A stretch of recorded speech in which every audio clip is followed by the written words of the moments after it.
All right. So thank you for having me here. It's always a pleasure coming to Korea. I will be talking about late-time attractors and cosmic acceleration. This is based on John's work with Fabio Tonioli, who is here, and Hong Chuan. Hong is a card-carrying mathematician. Fabio and I have been working on this problem for a while and had discovered some interesting features of the dynamical systems governing late-time cosmology. It appeared to us that we can prove some of these features mathematically rigorously. That's how we team up with Hong. Turns out by treating cosmology as a dynamical system, we can prove some sharp bounds on late-time cosmic acceleration. So I will explain our results and later on comment on swarmland implications. I encourage you to also attend a related talk by Fabio on Thursday. Now, the motivation for our work is the dark energy problem. I don't feel as old as Tim, so I only look back 10 years. This is taken from an interview on the day when the Nobel Prize for Accelerating Universe was announced. So let me quote some of the statements that were made. Rees suspects that the mystery can be solved by observations alone. He then went on to issue a plea to the theorists. Keep working, he said. We need your help. It's a very juicy problem. It's hard, and you'll win a Nobel Prize if you figure it out. In fact, I will give you mine. Now, I'm not sure if the Nobel Prize is transferable, but this quote helped explain to my math collaborator why physicists are so worked up when we discuss accelerating universe in string theory. Now, the simplest source of cosmic acceleration is a positive cosmological constant. And indeed, sophisticated scenarios for realizing de Sitter vacua in string theory have been proposed. But it's fair to say that a fully explicit model remains elusive. Now, the root of the challenge is that the source of cosmic acceleration should be derived and not just assumed in a UV complete theory of gravity. It's a highly formidable task to demonstrate that whatever microphysics that stabilize all the moduli in string theory would lead to a metastable positive energy vacuum. Now, the Dine-Seiberg problem highlights the difficulty or the tension between stabilizing moduli and control. This has to do with the fact that, as far as we know, all couplings in string theory are vacuum expectation value of some scalar fields. If there are no competing terms, you aren't get any minimum. But if terms of different order competes to give a minimum, why aren't higher order terms that you ignore important? Now, having parametric control means that there exists vacua at arbitrary recoupling, which in string theory corresponds to the boundary of the moduli space. The Dine-Seiberg problem is, of course, not unique to de Sitter, even though they have the same initials. But for positive potentials, arguments can be made using the entropy bound and the distance conjecture that the potential has an exponential fall off asymptotically. So besides de Sitter critical points, cosmic acceleration can also be realized by a runaway potential as long as epsilon, defined in terms of the time variation of the Hubble parameter, is less than 1. Now, acceleration with a rolling potential is often referred to as the quintessence scenario. There are, of course, challenges for quintessence too, as Arthur also mentioned in his talk. I'm not here to defend this scenario. Rather, our work is to find universal bounds on quintessence models. Notice that epsilon, as we define it here, is the universal diagnostic for cosmic acceleration, irrespective of whether the kinetic term or the potential term dominates, or whether there are multiple fields.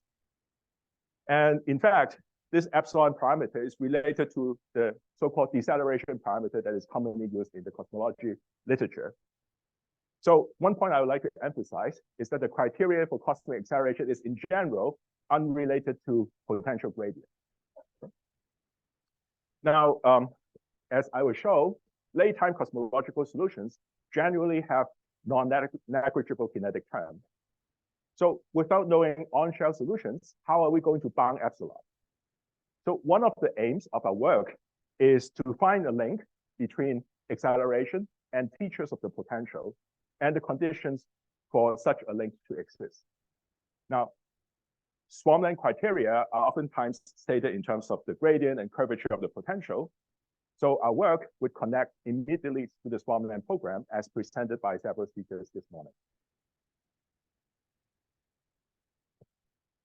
So another reason for staying in the asymptotic regions of the landscape is that they are characterized by weak couplings and approximate symmetries, which resembles our universe. In our papers, we derive some mathematical results in such asymptotic regions. As in many dynamical systems, the late time regime exhibits some universal features. This is the reason why we were able to prove some sharp bounds on late time cosmic acceleration.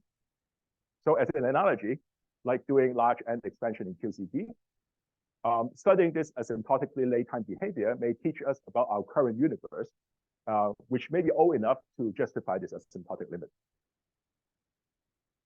Now, before going into details, let me summarize our main results. We derive a bound on the rate of time variation of the Hubble parameter in the first paper. And in the next paper, we further turn this into a bound on the potential gradient. Again, let me emphasize that epsilon, as I define it, rather than the potential gradient, is the proper diagnostic for cosmic acceleration. The reason why we were able to derive a bound on the potential gradient is a highly non-trivial consequence of the cosmological equations at late time. So our bound, when applied to string theoretical constructions, indicates a generic obstacle to acceleration if the dilettone is one of the rolling fields. There are, of course, ways out. If the dilettone is stabilized, or if the dilettone is rolling but not in the asymptotic regime, our bound is not necessarily violated. So we further prove that scaling solutions, which are the critical points of the dynamical systems governing the cosmological evolutions, are late time attractors. This is important because we can derive analytic results for scaling solutions. Scaling solutions are also special in that the criteria for cosmic acceleration can be equivalently stated in terms of a directional derivative or potential gradient, irrespective of whether a single term dominates in the potential or whether the kinetic term is negligible. Finally, our results go beyond previous no-go in that we allow for quantum effects. So quantum effects can generate terms that contributes to the potential. And as far as our analysis go, as far as our analysis go, we would perfectly be able to include such effects in the analysis. So late time cosmology. So there are lots of scalar fields in string theory. There's no short picture of scalars. The question is whether cosmic accelerations can be driven by the rolling potential. Now, since we are considering the asymptotic regime, the rolling scalars have a non-compact field space. That means that axions are not among the rolling fields, even though they're expected to be present in this asymptotic limit. So one can argue that the rolling scalar fields, the ones that have non-compact field space, when canonically normalized, have a potential typically of this form. Have a potential typically of this form, where the coefficients that I call lambda I and the exponents gamma I depends on the microscopic origins of the potential. For example, whether the potential is generated classically or quantum mechanically, or whether the source of the potential is localized in some internal subspace. The set of scalars include minimally the dilettone and the string frame volume, unless these fields are already stabilized at high scale. And indeed, the dilettone and the string frame volume have a potential of this form. And they come also with the axion partners. Now, in supergravity, the field space metric is generally not flat. For example, the axial dilettone and the string frame and the Kähler modulus have a field space metric that has a constant curvature. So one may wonder whether there's an obstruction to canonically normalize the field if the field space is curved. This turn out to be not a concern because asymptotically, the axion contributions to the equations of motions are exponentially suppressed. So it's consistent to ignore the axions and work with the canonically normalized rolling scalar field. A more involved argument can be made for the asymptotic limit of the complex structure moduli space. But putting the string theoretical underpinnings aside, potentials of this form appears in many phenomenological models of dark energy. So in other words, our analysis would apply to a wide class of models. So you could now couple these multiple scalar fields to gravity. Now, whether the universe is accelerating or not depends on the value of epsilon. We emphasize again, this epsilon parameter is the proper diagnostic for cosmic acceleration. This is to be distinguished from another commonly used epsilon parameter defined in terms of the gradient of the potential, which has limited validity. So what do these scalar fields do? When they couple to gravity, the scalar fields and the scale factor satisfies the field equations and the Friedmann equations. These are coupled second-order equations, which are in general difficult to solve. So how do we bound epsilon from these systems of differential equations? It proves convenient to work with a set of rescale coordinates.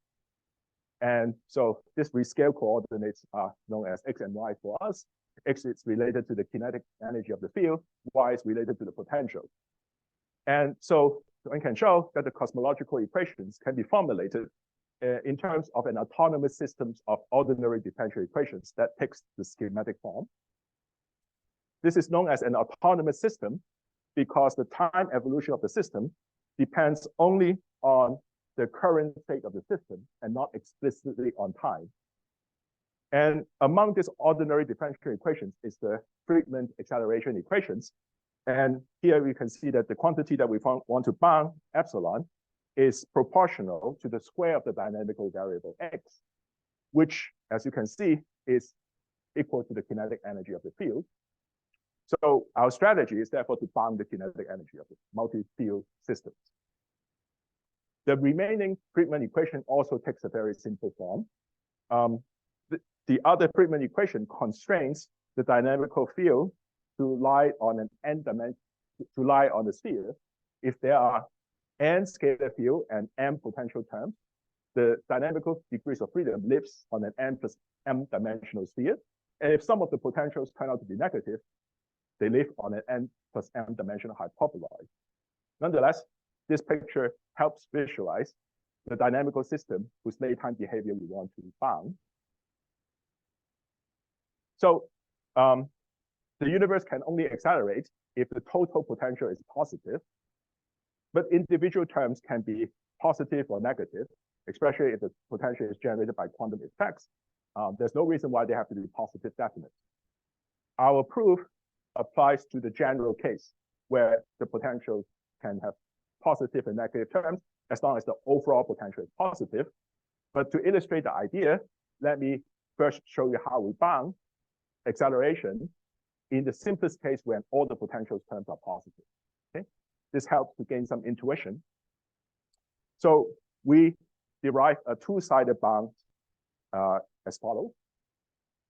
So for each field, we rank order the exponents.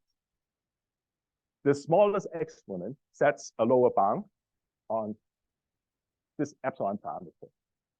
And if it turns out that there are some negative exponents, that field, that corresponding field just does not contribute to epsilon asymptotically. And it is easy to understand this intuitively. If all the exponents are positive, the corresponding field is pushed to the boundary of the moduli space. And so the smallest exponent sets the minimum steepness of the potential, and hence the minimum kinetic energy that contributes to cosmic deceleration. Okay. So this explains the lower bound. There is, however, a limit on how big the kinetic energy can be because it is bounded by the Hubble parameter. This explains the upper bound. Now, if there are exponents that are negative, the scalar potential has a value, and the corresponding field is not necessarily driven to the boundary of the moduli space. What it means is that that scalar field does not contribute to epsilon asymptotic. Okay. Now, this is simple when all the potential terms are positive. What is tricky is to bound epsilon when there are some positive and some negative potential terms. And so I will refer you to our paper for details. There are many lemmas and theorems that are given in the appendices simply because it's a lot harder to bound such cases. Now, we can visualize our bound graphically. For each potential term, we can define a vector whose components are the exponents. So let's say there are 3 potential terms with 2 scalar fields. We can represent the potential by these 3 vectors in a 2-dimensional space. Our bound on epsilon is set by the smallest exponent in each field. And in other words, in this example, it's given by the length of this vector. Now, our bound is not trivial, even if some of the exponents are negative. For example, for instance, in the example here, phi 1, which has a negative exponent, just does not contribute to epsilon asymptotically.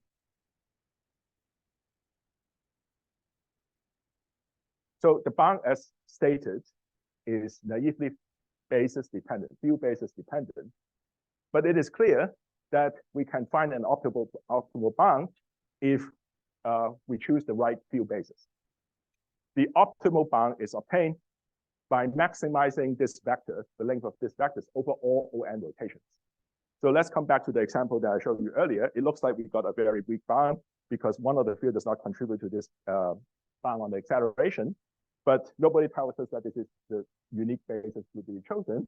I could have rotated my field basis where this length vector is much bigger. And the maximum length of this length vector is given by gamma hat infinity. And this sets the bound for the epsilon parameter that for the epsilon parameter. Okay, so even though this bound may look a bit simple, it's already sufficient to show an obstruction of the dilaton to cosmic acceleration. So one can argue that string theoretical potentials take typically this form. Here, and string theoretical potentials, whether they are generated classically or quantum mechanically, can be recast in this form. Here, phi is the 10-dimensional dilaton, just to be clear. Sigma is the string frame volume, which counts alpha prime order. Now, different orders in string perturbation theory are weighted by the Euler number, except for the Ramon-Valin fields, because they are sourced by D-branes rather than fundamental strings, but this does not affect our argument. So for the Ramon-Valin field, you can simply set this weight factor to 1. And as you can see, it would not affect the argument that I will show you. So the reason why there is an obstruction to acceleration by the dilaton is due to the universal structure of the dilaton coupling. So the dilaton coupling is bound, has a definite sign, is positive definite. And furthermore, it is bounded from below because the maximum Euler number is 2, corresponding to 3-level interactions.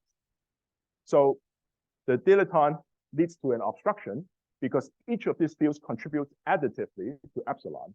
And the minimal coupling for the dilaton already saturates the bound. It's right at the bound. Now, there are, of course, ways out, and we have suggested several possibilities. Unlike the D-dimensional dilaton, we cannot draw general conclusions about other moduli because the couplings are not universal, but rather depends on the internal structures of the internal space. But you can certainly turn this around and use the bound that we find to constrain compactifications. Now, our bound also makes clear that the kinetic terms are generally non-negligible. And as an example, as I will now show, if a critical point of the dynamical system is rich, the kinetic term and the potential term have the same parametric dependence in time. Okay?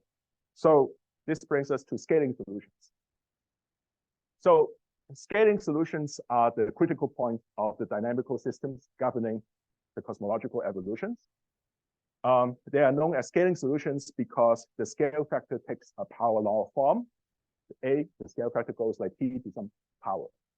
And as a result, the epsilon parameter as I define it is a positive constant. Okay? Now, by critical points of the dynamic code system, we mean that solutions where the dynamical degrees of freedom has vanishing time derivative. Now, scaling solutions have known analytic expressions. And here I have only shown you the result when the rank of the coupling matrix is equal to the number of fields, but similar expressions for other cases can be found in our paper.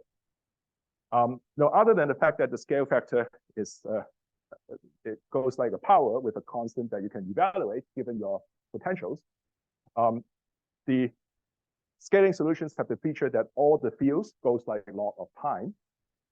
And because of this behavior, you can show that the kinetic term and every single potential term have the same parametric dependence in time. They all drop with time in the same way. It goes like 1 over t squared. So why are scaling solutions relevant? Well, in the first paper, we showed that the late time behavior of cosmology is bounded by scaling solutions. The upper and the lower bound are both scaling solutions. And in the recent paper, we showed that under some assumptions that I have listed over here, scaling solutions are inevitable late time attractors, irrespective of initial conditions. So I would like to emphasize that this result goes beyond previous limited linear analysis. This is a fully nonlinear analysis. And so one can show that when all the potential terms are positive, and if there's no appearance of leading terms, then scaling solutions will inevitably be the late time solutions.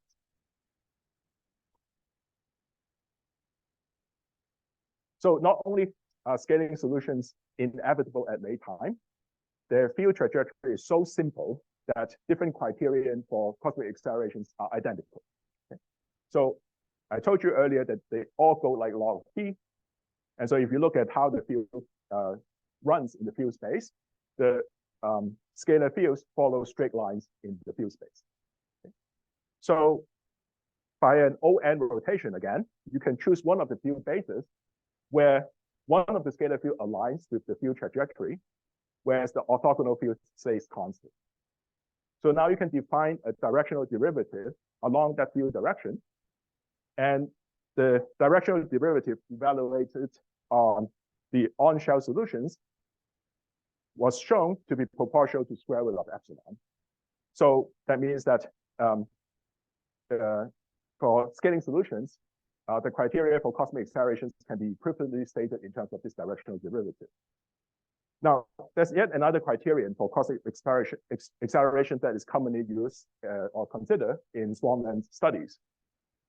For instance, the de Sitter conjecture was stated in terms of the potential gradient. Turns out scaling solutions are also special in that epsilon, as I defined it, also measures the potential gradient. But in general, this is not true. Both the directional derivative and the potential gradients are unrelated to cosmic acceleration.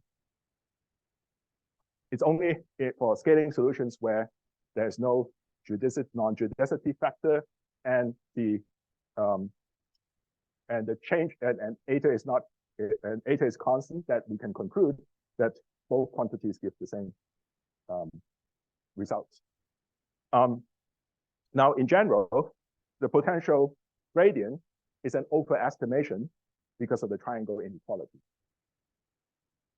So let me return to the geometrical visualizations of our acceleration bound. So given a set of vectors corresponding to the exponential couplings, we can, as usual, define the convex hull. Now, there are two notions of distances.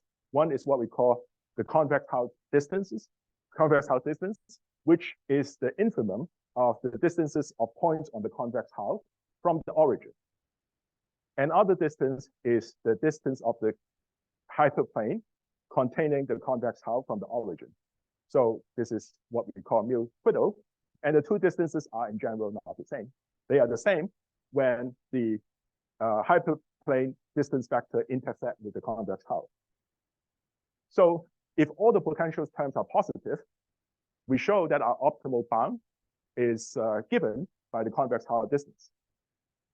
But if the potential is overall positive but involves both terms of both sides, our optimal bound still holds, but the convex Howard distance is generally an overestimation. Now, what is the significance of the other distance, the perpendicular distance? Well, I will spare you the detail, but it appears in another bound on epsilon that we find in the new paper. Moreover, when the two distances coincide, we show that our optimal bound is saturated by scaling solutions. So, however, if the hyperplane distance vector does not intersect with the convex Howard, there's no guarantee of convergence to an attractor at late time. So, armed with these results, we consider some of the Swanman criteria, such as the de Sitter conjecture and scale separation. We have also applied our results to some string theory examples where the potential involved not just classical effects, but also quantum mechanically generated potentials. But in the interest of time, let me just stop here. Thank you for your attention.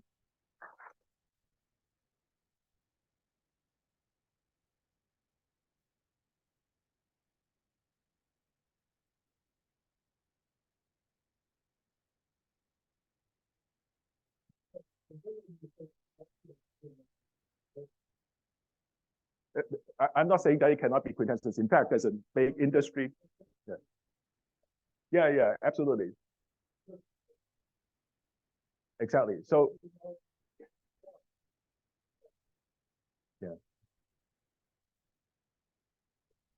So let me first say that I did not say that axion cannot be the quintessence field. In fact, there's a big industry of building models of quintessence based on axion. I'm only saying that since I'm considering the asymptotic limit, the axions are not partaking in generating acceleration. Okay, so that's the first answer. And secondly, I'm also not in a position to defend quintessence model, as I said it very early on. We are trying to find universal bounds on quintessence. So there are a lot of questions that one need to address, like fifth force and how they couple to the standard model. There are very important questions that need to be addressed.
Right.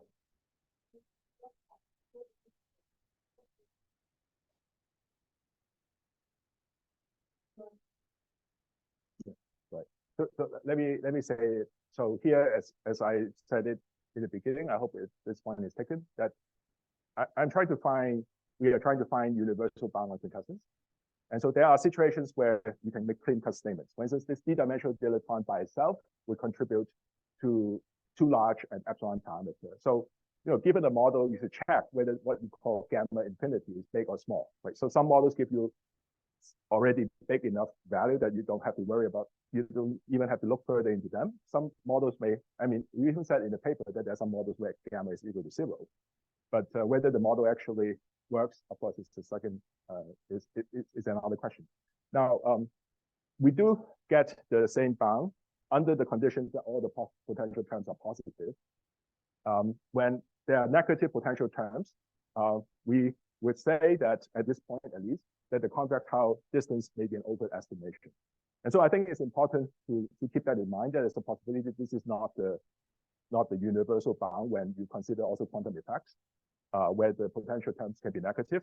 For instance, you may construct a model where what you call the gradient, what you thought would be ruled out actually can be ruled in because this is an overestimation of the acceleration time.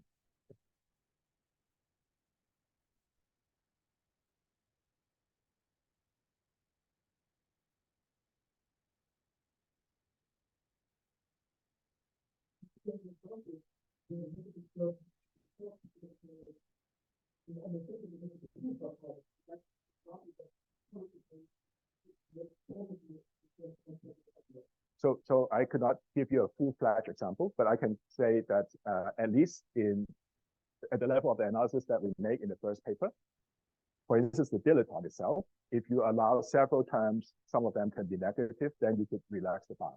Now, whether you can make the model work, I still don't know whether it's possible. But just because the way we bound the acceleration parameter does not care whether there are directions with negative exponents. So that makes the constraint less restrictive.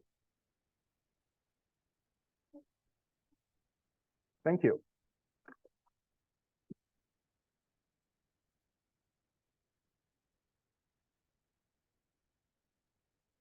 Okay.